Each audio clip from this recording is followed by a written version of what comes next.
হানায় মৃত্যু হলো দুই ভাইয়ের। ঘটনাটি ঘটেছে শিলিগুড়ি মহকুমার নকশালবাড়ির হাতিখিসার মৌরিজোতে।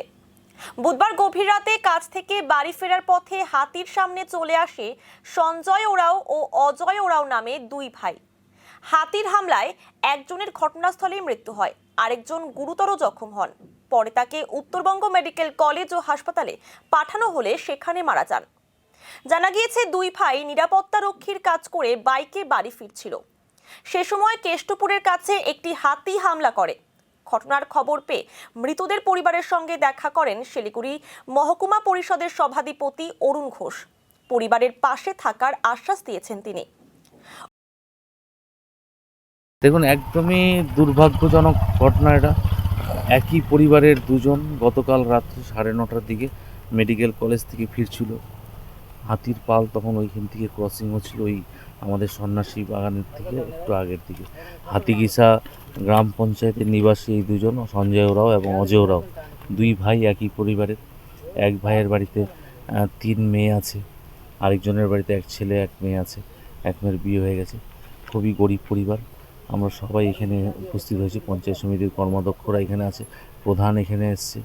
আমরা সকাল থেকে আমাদের বাকি হাতিগিসার সমস্ত আধিকারিকরা এখানে আছে, রেঞ্জার সাহেবরা ছিলেন, এখন মেডিকেল কলেজে আছে, পোস্টমর্টম হবে একটু পরে। আমরা চেষ্টা করছি যত তাড়াতাড়ি সম্ভব যাতে সরকারিভাবে যেই কম্পেনসেশনটা পাওয়ার ওনারা যাতে তাড়াতাড়ি পেয়ে যায়, এবং ইনিশিয়াল এখন যেই সমস্ত এই খরচপাতিগুলো আছে সেগুলো আমরা আমাদের তরফ থেকে আমরা করছি যাতে পরিবারটার কোনো অসুবিধা না হয়। আপাতত কারণ যে ঘটনাটা ঘটে গেছে সেটাকে তো আমরা আর ফিরিয়ে আনতে পারবো না। এটা একটা দুর্ভাগ্যজনক ঘটনা।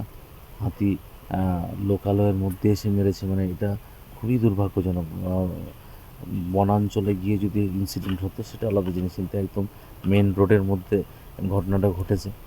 আমরা কিছু স্ট্রিট লাইটের এখানে ব্যবস্থা করছি, একদমই গ্রাম এলাকা, এখানে স্ট্রিট লাইটের অভাব আছে। চেষ্টা করছি, এখানে আরও কিছু গ্রামগুলো আছে হাতিগিসা গ্রাম পঞ্চায়েতের অন্তর্গত, সেই সব জায়গাগুলোতে আমরা এই লাইট, এলইডি লাইট বা সোলার লাইটগুলো আমরা খুব তাড়াতাড়ি ব্যবস্থা করব। দাদা, আমি তো শুনেছিলাম যে আমরা তো আমার মাজলা ভাইটা সিটি সেন্টারে ভিতরে গার্ড করতো, ও ডিউটি ছিল নাইটে। তারপরে আমাদের কাকা একটা মেডিকেলে আছে, আর ছোটো ভাই গিয়েছিল ওইখানে খাওয়া দাওয়া নিয়ে পৌঁছাইতে মেডিকেলে। তো এরা মেডিকেল, আমার মাজলা ভাইটা গেল ওকে আনতে, তার ওরা আসতেছিল মেডিকেল থেকে। তারপরে তো এই যে রাস্তার মধ্যে এই ঘটনা হলো। ঘটনা হয় তারপরে বড় দাদা মাজলা ভাইকে যখন হাতি ধরলো তখন ও পালাইতে চাইছিল, তারপরে ওকেও ধরে মানে মার দিল আমাদের দুইটা ভাইকে। তারপরে মেডিকেলে নিয়ে গেল। তারপরে বড়টা তো মাজলাটা তো আগেই মারা গেছে এখানেই, যেখানে হাতি ধরছে ওইখানেই। তারপরে ছোটটা কিছু সময় ছিল মেডিকেলে, তারা আমি পৌঁছলাম। আমি পৌঁছার পরে আমাকে বললো যে দাদা আমাদেরকে তো হাতি মারলো ফালনা জায়গা টেস্টুপুরে, ওই জায়গা যেখানে গ্যাস গাড়ি থাকে, সকালে ওইখানে মারলো হাতি। আর বড় দাদাকে তো ওইখানে শেষ করলো। আমি তো কিছু দূর দৌড়েছিলাম, আমাকে আসেও ধরে আমাকেও মানে পাও দিয়ে মারে ফেললো কিছুটা। আমার তো এইদিকে শ্বাস নেওয়া একটু অসুবিধা হচ্ছে। তারপরে আমি বললাম কি হাতি মারছে? তো হ্যাঁ হাতি মারছি। তার আবার আমাকে বললো দাদা আমাকে পুরো উল্টি লাগতেছে। তারপরে কিছুক্ষণ বলে তা আবার লোকটা মানে আর বলে চললি সব বন্ধ হয়ে গেলো। আমার থেকে আমি সব থেকে বড়, তার থেকে আমার একটা মাইজলা, তার থেকে আরেকটা ছোট। আমার নাম বিজয় উরাও, অজয় উরাও, সঞ্জয় উরাও। হ্যাঁ, সবাই আমরা একটি জায়গায় আছি, আমাদের তো কিছু নাই, এই যে মাছদুরে করি। আমরাও কিন্তু লেবার করতে যাই সিটি সেন্টারে, ওই হাজরা কাজ করি।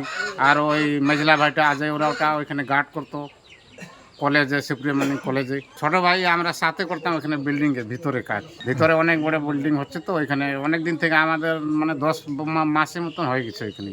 এখন কি চাইছে, আমরা তো কি করব, আর তো এখন আমার যেটা ছিল ভাই, দাদা ভাই ছিল, ওইটা তো সব চলে গেছে। তো এখন আমাদের ফরেস্ট ডিপার্টমেন্ট আসক, তারপরে কথাবার্তা হবে, তা আমাদের কিছু হেল্প পাওয়া যাবে কি।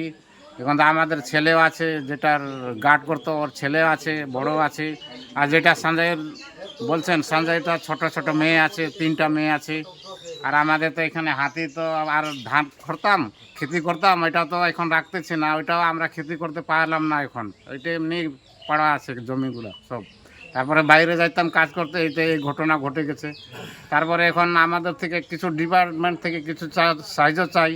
আর যেখানে এখন আমাদের মেয়ে আছে, ছেলে আছে, দুই জনের ভাইয়ের পরিবার, ওদের কিছু লাইন রাস্তা একটু দিয়ে ভালো মতন আমাদের এই সুবিধা চাই। অন্যদিকে বন দফতরের নিয়ম অনুযায়ী পরিবারের আর্থিক সহায়তার বিষয়টি দেখা হচ্ছে বলে জানান কার্শিয়াংয়ের রেঞ্জের ডিএফও দেবেশ পান্ডে।